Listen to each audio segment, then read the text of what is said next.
Hello my loyal subjects and bathroom demons, 𝐘𝐿𝐒 here, diving legs first into the tragic, smoky, sexually frustrated life of history's favourite jump scare, Mary the First, Bloody Mary herself.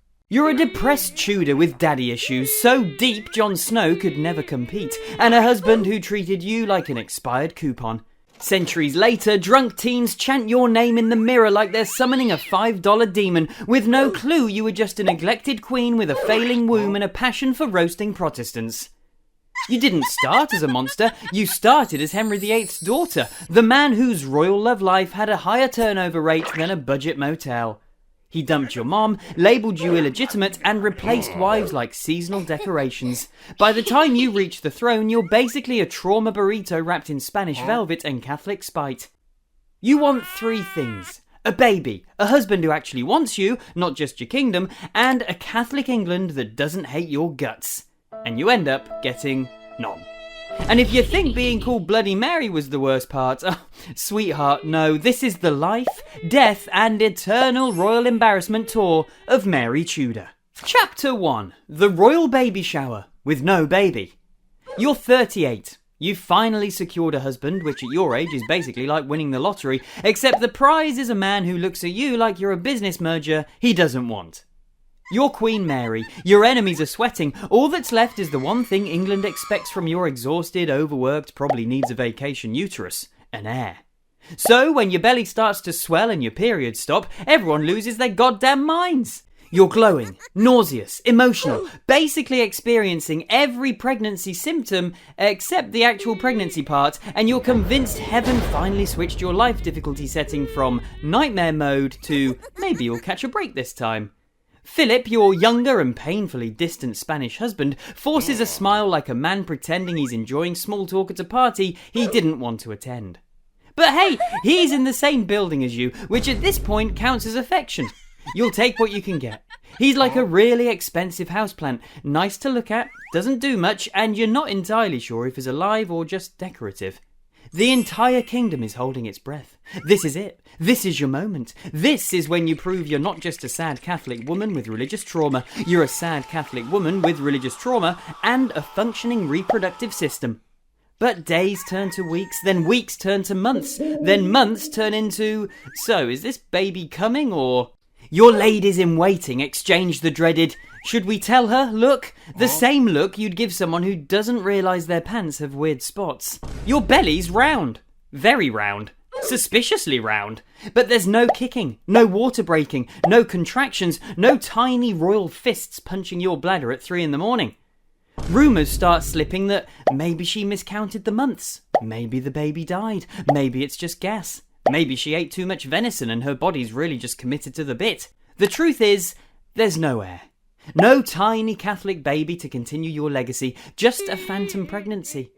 Philip doesn't sit with you, doesn't hold your hand, doesn't whisper comforting things like, it's okay, we'll try again, or I still think you're attractive even though your body just gaslit an entire kingdom. Instead, he spends more and more time anywhere that isn't near you. You tell yourself it's stress, God's timing, a test of faith, divine comedy at your expense.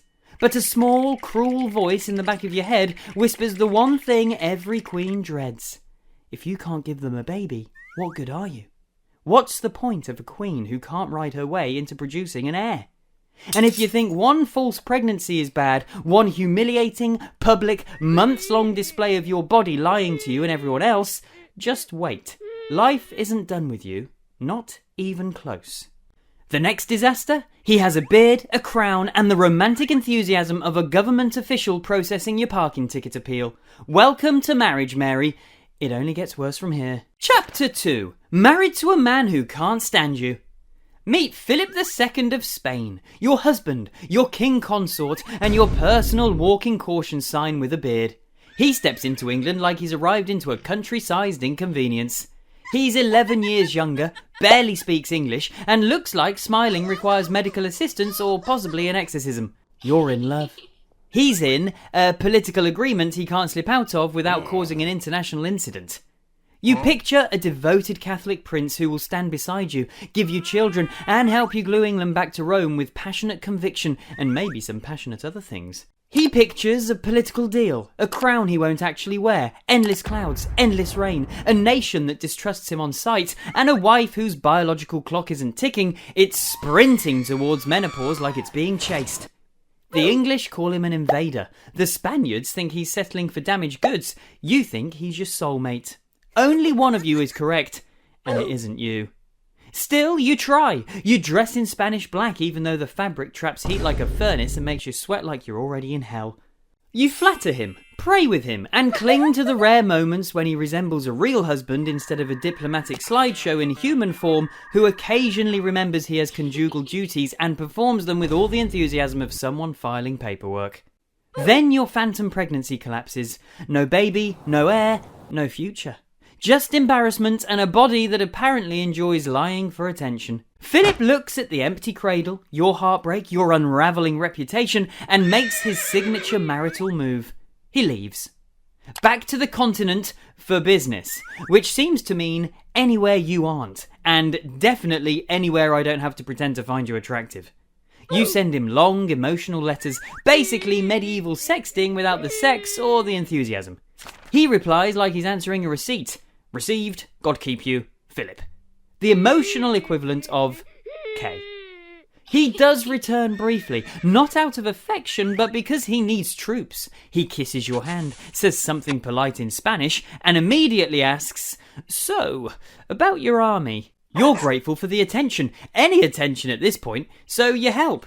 You always help. You always give more than you get, which is basically the theme of your entire existence. And not to forget, he eventually tries to marry your younger, much more popular half-sister Elizabeth, basically shopping for an upgrade the second you're cold in the ground. And while your husband is busy upgrading, you're left in England with nothing but God, guilt, and a reputation about to be written not in ink, but in smoke and human screaming.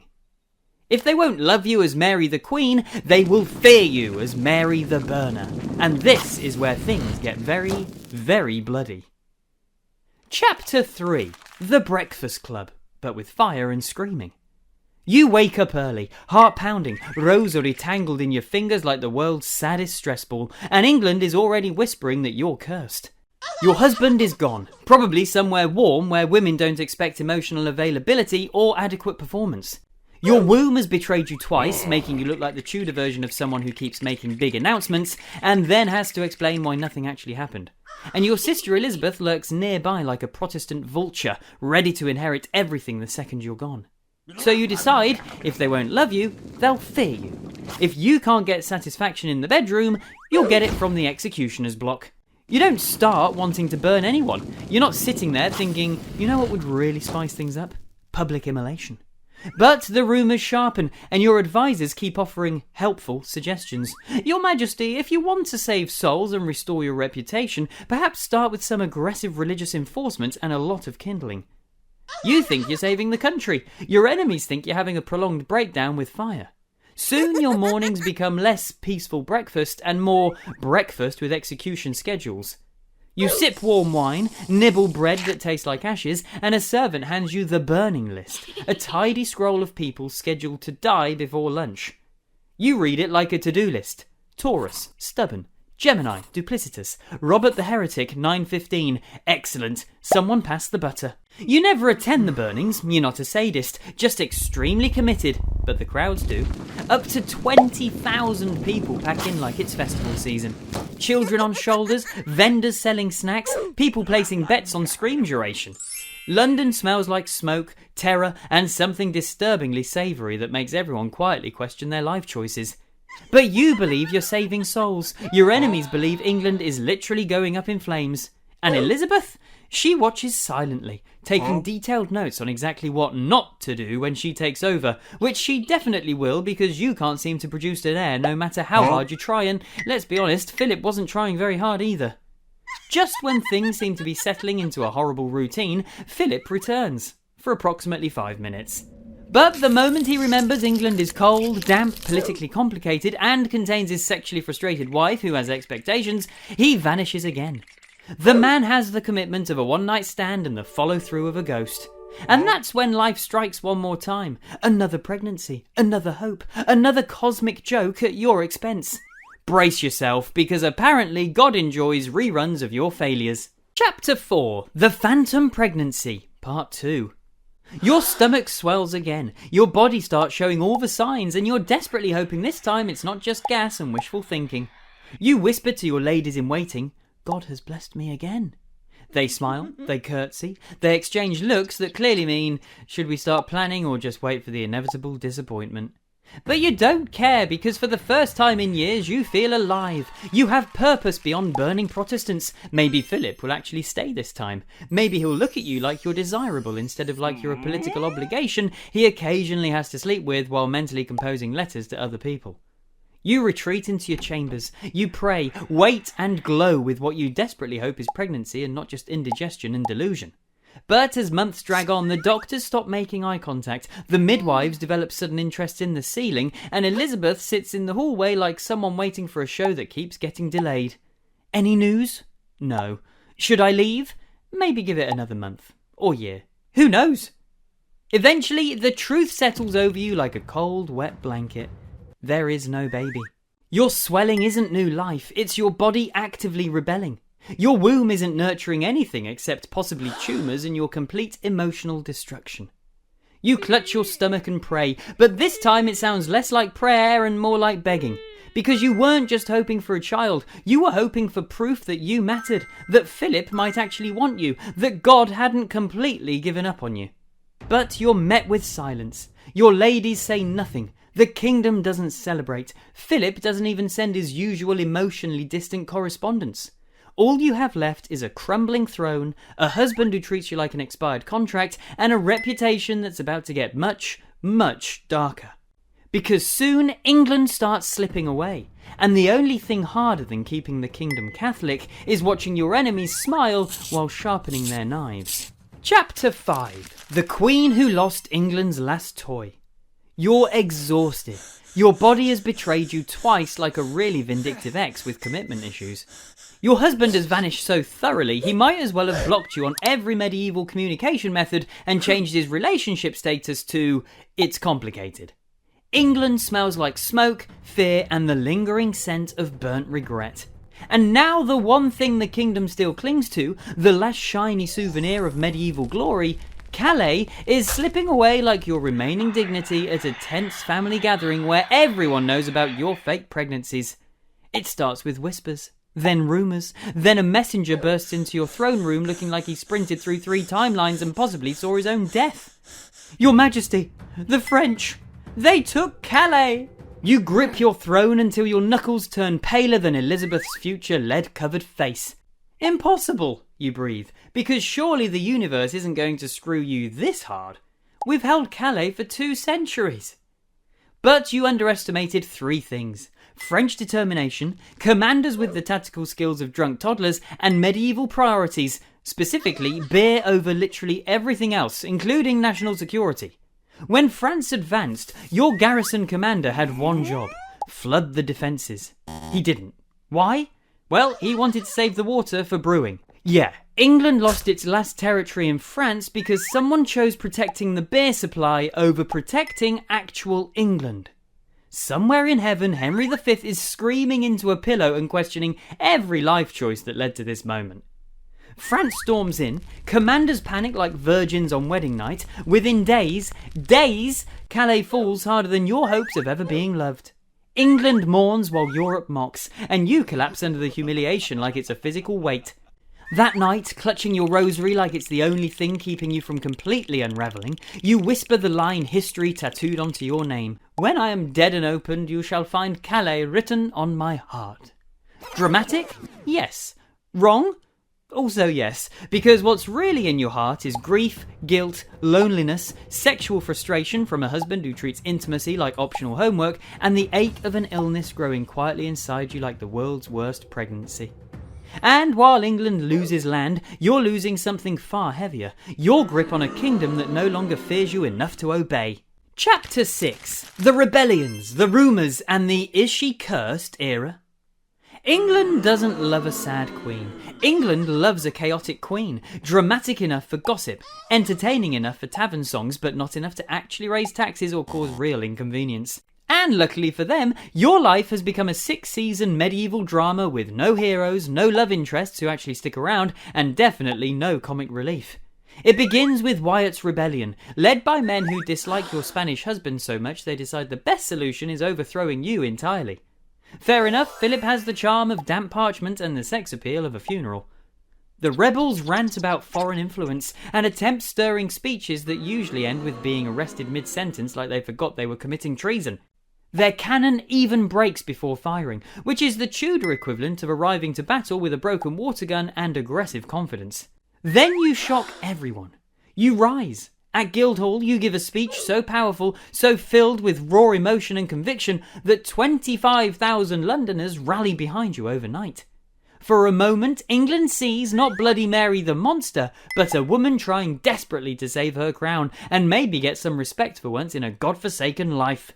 But rebellions end with punishments, not group hugs, and you've grown disturbingly skilled at those. Hundreds arrested, dozens executed. The Tower becomes storage for anyone who breathes wrong or looks vaguely Protestant. Rumours explode like wildfire. You're cursed, barren because God hates you, haunted by Spanish spirits, drinking Protestant tears for breakfast, sleeping wrapped in Philip's ghost energy since he won't actually sleep with you, even turning your parrot into a spy. Your ladies whisper behind your back, your ministers tremble when you enter rooms, and Elizabeth watches from afar, patient as a predator who knows dinner is almost ready. Each day your grip loosens like you're trying to hold sand. Each night your health worsens. Your stomach swells again, this time with pain, not hope or phantom babies. Something inside you is attacking you more effectively than any rebellion, any enemy, any husband's emotional neglect ever could. And while your body wages internal war, England prepares for your death from the outside, because the woman waiting to claim your crown is sharpening her ambition like a blade. Chapter 7. When your body betrays you.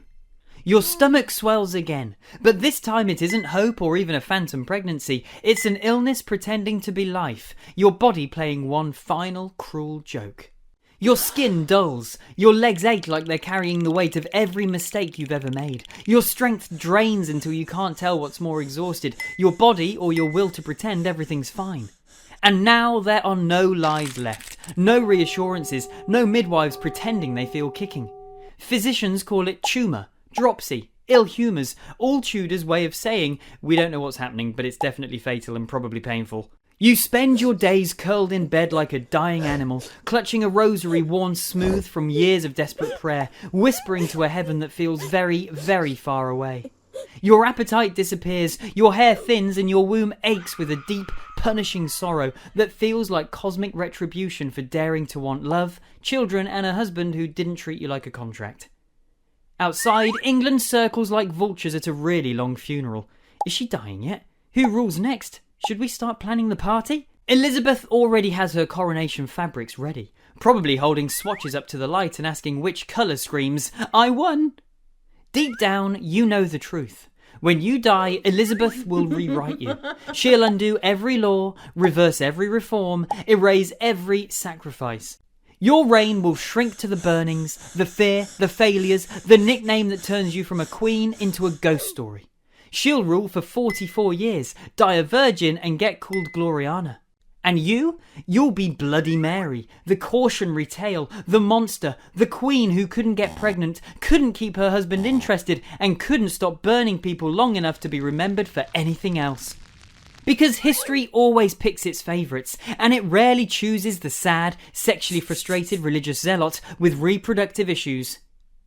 And that, my loyal subjects, is the truth behind the bathroom legend. Not a demon, not a ghost, just a queen crushed by bad luck, bad politics, and a body that betrayed her harder than any enemy ever did. So, next time someone chants Bloody Mary, remember you're not summoning a monster, you're summoning a woman who never stood a chance. If you enjoyed today's Royal Chaos, bow before your king and hit that subscribe button. King Crappy, signing off.